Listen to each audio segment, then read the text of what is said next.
आज आम्ही हिंदू समाजाच्या वतीने तसेच सकल ब्राह्मण समाज यांच्या वतीने तहसीलदार साहेब आणि SDO साहेब म्हणजे शासन अधिकारी यांना आम्ही काल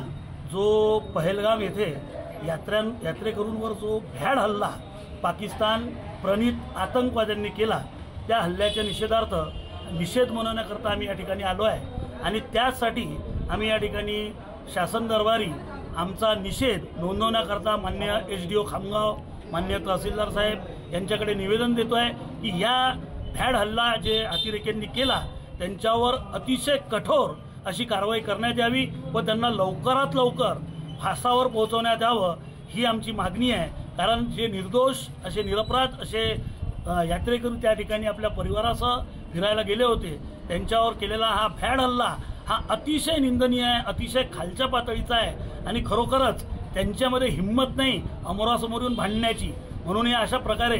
भ्याड हल्ले करून ते भारताला आणि काश्मीरीला वेठीस धरत आहे त्याचा निषेध आम्ही या ठिकाणी आज करतोय आणि हा निषेध नोंदवण्याकरताच आम्ही सर्वजण या ठिकाणी सकल हिंदू समाजाच्या माध्यमातून इथे एकत्रित झालेलो आहे।